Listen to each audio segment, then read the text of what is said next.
وہاں پہ جو بچے ہیں وہ معذور پیدا ہو رہے ہیں، اب تک ایسا چل رہا ہے۔ اور ایک بات بتاتا چلوں دوستو،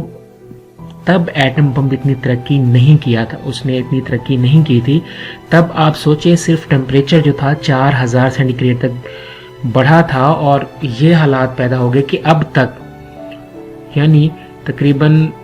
72-73 سالوں تک بھی وہاں پہ صحیح سے جو ہے وہ آبادی کا گرو نہیں ہو رہی، معذور بچے پیدا ہو رہے ہیں۔ تو جو انڈیا اور پاکستان کے پاس ایٹم بم ہے، ان کو خدا نہ خواستہ اگر یہ ایٹمی جنگ ہوتی ہے تو اس ایٹم کے ٹمپریچر جو ہے وہ تقریباً 25,000 سے 40,000 سینٹی ڈگری گریڈ تک کا بڑھ جانا ہے۔ پاکستان کے پاس انڈیا کی نسبت بہت اچھے ایٹم بم ہیں، انہوں نے ٹارگٹ بھی کر رکھا ہوا ہے سارے انڈیا کے جو مین سٹیز ہیں، لائک وہاں پہ بھی اوبیسلی ہر کنٹری کا جو ہے جب ایسا کوئی معاملہ ہوتا ہے تو وہ اپنے ٹارگٹ کو سیٹ کر لیتے ہیں۔ تو اتنی زیادہ ٹمپریچر ہے پاکستان اور انڈیا کے پاس جو ایٹم بم ہے، اگر خدا نہ خواستہ وہ چلتے ہیں تو اتنا زیادہ اس کا ٹمپریچر ہوگا اور دنیا پہ کوئی چیز نہیں بچے گی۔ نیکسٹ دوستو، لیکن جب حالات بے قابو ہو جائیں گے تو آٹومیٹکلی یہ ایٹم بم پہ چلی جائے گی، اور اس کے بعد کیا ہوگا؟ کبھی آپ لوگوں نے سوچا ہے کہ اگر ایٹمی جنگ ہوتی ہے تو کیا ہوگا؟ دیکھیں، ہم ہر انسان، بچہ بڑا چھوٹا، اپنی زندگی میں مگن ہے، کاموں میں لگے ہوئے ہیں، لوگ بچے کھیلنے پڑھنے کودنے میں لگے رہتے ہیں، فصلیں ہو رہی ہیں، پانی اویلیبل ہے، پوری دنیا اس وقت سکون کے ساتھ جی رہی ہے، آل الائیو، کوئی کسی قسم کا کسی کو کوئی بھی مسئلہ نہیں ہے۔ دنیا کے تمام مکانات گر جائیں گے، پاکستان کی تمام بلڈنگز، انڈیا کی تمام بلڈنگز گر جائیں گی، انسان مر جائیں گے، جانور مر جائیں گے، پانی ختم ہو جائے گا، پانی کے اندر موجود جانور تک مر جائیں گے، آکسیجن فضا میں بالکل ختم ہو جائے گا، پرندے مر جائیں گے، کوئی بھی زندہ نہیں رہے گا۔ اور یہ جب ایٹم بم پھٹتا ہے تو جو دھواں اٹھتا ہے وہ پوری فضا کو اپنے قبضے میں لے لیتا ہے، اور اس کے اندر اس طرح کہ وہ ایٹمز ہوتے ہیں جو کہ اگر میں ایسے کہوں کہ ہم سانس تو لے، اگر ہم نے ایک سانس بھی لی یا نہ لی تو ہمارے جسم کی ہڈیاں، ہمارے جسم کا گوشت، ہر چیز جو ہے وہ گل سڑ کے گر جائے گی، ختم ہو جائے گی، یعنی کوئی بھی بندہ وہاں پہ زندہ نہیں رہے گا۔ اب یہ جو دھواں ہے یہ نہ صرف تھوڑے عرصے کے لیے ہوگا، بلکہ اگر خدا نہ خواستہ یہ جنگ ہو جاتی ہے تو یہ کافی عرصہ رہے گا۔ اور آج جیسے میں نے ابھی آپ کو اگزامپل دی، تو وہاں کے اب جیسے اتنے سالوں بعد بھی وہاں پہ کچھ بھی دوبارہ سے ریکور نہیں ہو پایا، تو خدا نہ خواستہ ایسا بھی یہاں پہ ہو سکتا ہے۔ اب اگر ہم بات کریں انڈیا اور پاکستان آرمی کی، تو دوستو پاکستان کے پاس جو آرمی ہے ان کے پاس جذبہ جہاد ہے۔ الحمدللہ ہمارے مسلمان موت سے نہیں گھبراتے، کیونکہ ہم مسلمانوں کا یہ عقیدہ ہے کہ جب بھی ہم لوگ مر جاتے ہیں ہماری اصل زندگی اس کے بعد شروع ہوتی ہے۔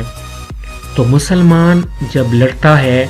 تو یہ اپنی اس ابدی زندگی جو کہ مرنے کے بعد شروع ہوگی اس کے لیے ہر وقت ہمہ وقت تیار رہتا ہے، جبکہ انڈین آرمی کے لوگوں میں ڈر خوف ہے، کیونکہ انہیں پتہ ہے انہوں نے مر جانا ہے تو اس کے بعد آخرت میں ان کا کوئی حصہ نہیں ہے، اس لیے وہ لڑنے میں اتنی ہمت نہیں دکھاتے۔ جبکہ پاکستان بہت زیادہ، پاکستانی فوجی بہت زیادہ پاورفل ہوتے ہیں اپنے اسلام کی بنا پر، کیونکہ ہمیشہ سے ہی اگر ہم پچھلی ہسٹری دیکھیں تو مسلمانوں کی تعداد کافروں سے بہت کم ہوتی تھی، اس کے باوجود مسلمان الحمدللہ ہمیشہ فتح پاتے تھے، کیونکہ اللہ تعالیٰ کی مدد ہوتی ہے۔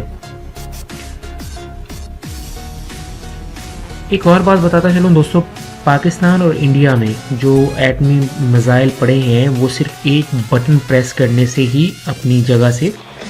جو ہے اپنے ٹارگٹ کی طرف چل پڑتے ہیں، اور خدا نہ خواستہ جب یہ ہوتا ہے تو کوئی بھی چیز زندہ نہیں بچتی، سب چیزیں متاثر ہوتی ہیں، فصلیں ختم، ہر چیز ختم۔ اب ایک اور چیز میں آپ کو بتاتا چلوں دوستوں کہ ایٹمی معاہدہ ہوا تھا پوری دنیا کی ممالک کے درمیان کہ اگر کوئی بھی کسی قسم کے حالات خراب ہوتے ہیں تو اگر لڑائی فساد یا جنگ ہوتی ہے تو اس میں ایٹم کا استعمال نہیں کیا جائے گا، اور تمام ملکوں کے سربراہوں نے سگنیچر کیے تھے اس پہ سوائے 2 ممالک کے، ایک انڈیا اور دوسرا پاکستان۔ اور الحمدللہ پاکستان کو یہ بھی اہمیت حاصل ہے کہ پاکستان مسلم دنیا کا سب سے پہلا ایٹمی بڑا ملک ہے، اور ہمارے ایٹمز دنیا کے تمام ایٹمز سے اچھے ہیں۔ تو اسلام کے حوالے سے میں آپ کو غزوہ ہند کے بارے میں بتا دوں دوستو، آج سے 1400 سال پہلے حضرت محمد صلی اللہ علیہ وسلم نے صحابہ کرام سے فرمایا کرتے تھے کہ ہم تو بہت سارے، ان کا مفہوم کچھ اس طرح ہے کہ ہم تو بہت سارے غزوات میں لڑے ہیں، لیکن ایک غزوہ ہند آنا ہے جس کی فضیلت بہت زیادہ ہے، یعنی جو بھی اس غزوہ ہند میں شہید ہوگا، ٹھیک ہے، اسے تو جنت اویسلی ملے گی، اور اس کے علاوہ اس میں فتح لازمی ہے، غزوہ ہند میں فتح لازمی ہے، اور اس بات کی گارنٹی حضرت محمد صلی اللہ علیہ وسلم نے 1400 سال پہلے عطا فرما دی تھی، اور اس میں رائی کے دانے کے برابر بھی شک نہیں ہے کہ حضور صلی اللہ علیہ وسلم کی کوئی بات غلط ہو یا پوری نہ ہو، یعنی جب بھی غزوہ ہند ہوا انشاءاللہ مسلمانوں کی فتح ہوگی۔ غزوہ ہند ہندوستان اور پاکستان کی جنگ ہوگی، اور اس میں انشاءاللہ پاکستان ضرور ون کرے گا۔ اب بات کر دیتے ہیں تھوڑا سا کہ اگر یہ جنگ خدا نہ خواستہ ہوتی ہے تو پاکستان اور انڈیا کے علاوہ کیا باقی ممالک پہ بھی اس کا اثر پڑے گا؟ جی ہاں دوستو، پاکستان کے علاوہ دوسرے کنٹری پہ بھی اس کا اثر پڑے گا، کیونکہ جب یہ ایٹم بم کا دھواں پھیلتا ہے تو یہ نہ صرف اس تھوڑی جگہ پہ بلکہ اس کے علاوہ باقی جو جگہ ہیں ان کو بھی متاثر کرتا ہے۔ امریکن اسپیچ ایک تھی، اس میں انہوں نے کلیئرلی بتایا تھا کہ اگر خدا نہ خواستہ یہ پاکستان اور انڈیا کی ایٹمی وار ہوتی ہے تو 60 دن کا کھانا، یعنی پوری دنیا کے آدمی جو 60 دن تک کھانا کھا سکتے ہیں، وہ اس جنگ سے، پاکستان اور انڈیا کی جنگ سے ختم ہو جائے گا۔ اور ویسے بھی انڈیا کے پاس حالیہ اندازے کے مطابق صرف 10 دن کا تو اسلحہ ہے، 10 دن کے بعد ان کے پاس کوئی اسلحہ نہیں بچے گا جنگ لڑنے کے لیے۔ اور الحمدللہ پاکستان کے پاس جو اوزار ہیں وہ جدید نوعیت کے ہیں،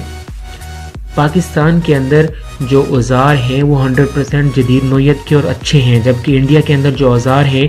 جو اسلحہ ہے وہ 65% پرانی، جو کہہ لیں پرانی کوالٹی کا ہے، وہ ہے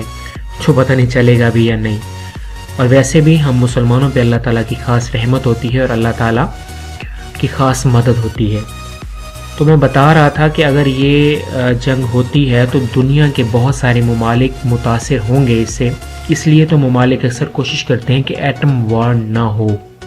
جبکہ مودی سرکار تو صرف الیکشن جیتنے کے جنون میں بس بنی پڑی ہے کہ جناب ہم نے الیکشن جیتنا ہے، اس لیے ان کو آپس میں الجھائے رکھو۔ اور یہاں تک کہ مودی سرکار نے پلوامہ میں جو حملہ کرایا تھا وہ بھی خود کرایا تھا، اپنے سولجر مروائے تھے تاکہ وہ الیکشن جیت سکے۔ تو اب سب سے امپورٹنٹ اور آخری بات کرنا چاہ رہا ہوں دوستو کہ جنگ سے کیسے بچ سکتے ہیں، اور اس چیز کی مثال ہمارے پرائم منسٹر محمد عمران خان نے بہت ہی اچھی دی۔ ہم چاہتے ہیں تو ان کے اس پائلٹ کو اپنا قیدی بنا کے رکھ سکتے تھے اور یہ شاید جنگ جو ہے یہ مزید آگے بڑھ جاتی، لیکن ہم نے صلح امن کا پیغام دیتے ہوئے ابھینندن کو چھوڑ دیا، اور انڈیا والوں نے دیکھو اس بیچارے کے ساتھ کیا کیا، جاتے ہی زبردستی اس کو ریٹائر کر دیا گیا، اور یہاں تک کہ اب وہ میڈیکلی بھی اس کو جو ہے انفٹ کر دیا، حالانکہ وہ بندہ یہاں پہ بالکل ٹھیک تھا۔ تو اب اس ایٹمی جنگ سے خدا نہ خواستہ اگر ہوتی ہے تو کس طرح سے بچا جاتا ہے؟ دوستو جب یہ ایٹمی جنگ ہوتی ہے تو دنیا سے آکسیجن، یعنی جس جگہ پہ یہ ہو رہی ہوتی ہے آکسیجن ختم ہو جاتا ہے، ہر چیز گویا